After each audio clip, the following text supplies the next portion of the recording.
ഷാർജയിൽ ജീവനൊടുക്കിയ വിഭജിക മണിയൻ്റെ മൃതദേഹം കേരളപുരത്തെ വീട്ടുവളപ്പിൽ സംസ്കരിച്ചിരിക്കുകയാണ്. സഹോദരൻ വിനോദ് മണിയൻ 24-നൊപ്പം ചേരുന്നു. ക്രൂരമായ പീഡനമാണ് വിഭജിക നേരിട്ടതെന്നാണ് വ്യക്തമായിരിക്കുന്നത്. എങ്ങനെയാണ് നിയമ നടപടികളുമായി മുന്നോട്ട് പോകാൻ തീരുമാനിച്ചിരിക്കുന്നത്? ഞാൻ അതിൻ്റെ റിപ്പോർട്ട് വെയിറ്റ് ചെയ്തിരിക്കുന്നുള്ളൂ. അത് പോസ്റ്റ്മോർട്ടം റിപ്പോർട്ട് വന്നിട്ടില്ല. വന്നു കഴിഞ്ഞാൽ മാത്രമേ നമുക്ക് എന്തിൻ്റെ കാരണത്താൽ ഇങ്ങനെയൊക്കെ വരുന്നതെന്ന് അറിയാൻ പറ്റുള്ളൂ. ഇനി വന്നു കഴിഞ്ഞ് നമ്മൾ ക്രൈംബ്രാഞ്ചിനെ കോൺടാക്റ്റ് ചെയ്യുന്നുണ്ട്. ഇതിന് എതിരായിട്ട് ഏത് ലെവലിൽ പോകാനും നമ്മൾ തയ്യാറാണ്. ഈ കേസുമായിട്ട് തന്നെ മുന്നോട്ട് പോകും. ശക്തമായിട്ട് ഇതിന് നീതി ലഭിക്കണം. അതായത് ഇനി കേരളത്തിലെന്നല്ല, ഇതേ കണക്ക് ഒരു സഹോദരിക്ക് വരാൻ പാടില്ല. എൻ്റെ സഹോദരിക്ക് വന്ന പോലെ.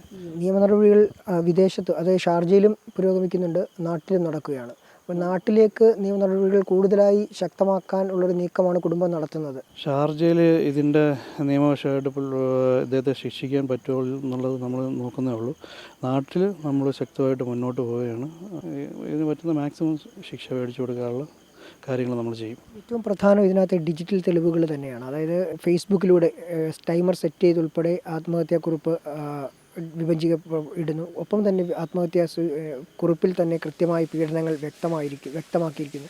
അപ്പോൾ ഇത്തരം ഡിജിറ്റൽ തെളിവുകൾ ഒരു പ്രധാനപ്പെട്ട ഘടകം തന്നെയാണ്.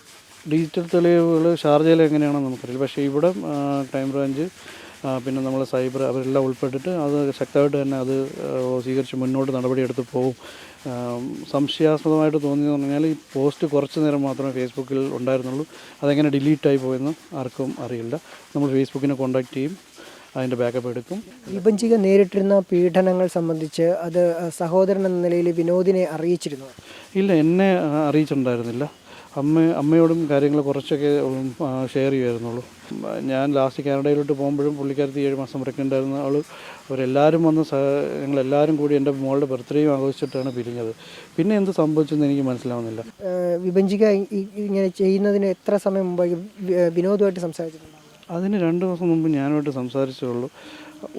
ഇങ്ങനെ ഒരു സൂചനയെ തന്നിട്ടില്ല. നമുക്ക് മറ്റൊരു രാജ്യത്ത് പോയിട്ട് നമ്മൾ വേറൊരു നിയമമാണ്, അവിടെ നമുക്കൊന്നും ചെയ്യാൻ പറ്റില്ല, അവിടെ പരിമിതികളുണ്ട്. പക്ഷേ ഇവിടെ നമുക്ക് ചെയ്യാൻ പറ്റുന്നതിൻ്റെ പരിമിതികളില്ല. അതുമായിട്ട് തന്നെ മുന്നോട്ട് പോകും നമ്മൾ ശക്തമായിട്ട്.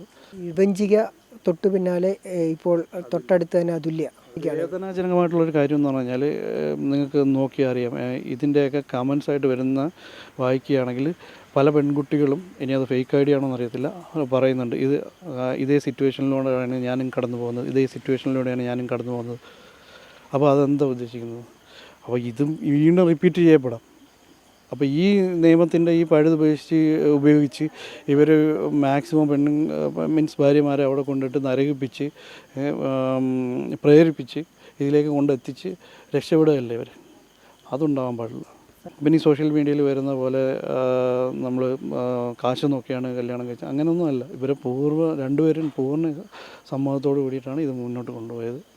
ഏതായാലും തൻ്റെ സഹോദരിക്ക് നീതി കിട്ടാനായി ഏതറ്റം വരെയും പോകാൻ തന്നെയാണ് വിഭജികയുടെ സഹോദരൻ വിനോദ് മണിയൻ്റെ തീരുമാനം. തൻ്റെ സഹോദരിക്കുണ്ടായ ഒരവസ്ഥ ഇനി ഒരു പെൺകുട്ടിക്കും ഉണ്ടാകരുത് എന്നാണ് വിനോദ് പറഞ്ഞു വയ്ക്കുന്നത്. ക്യാമറമാൻ സഞ്ജയ് ഇക്ബാലിനൊപ്പം സുജിത് സുരേന്ദ്രൻ, 24.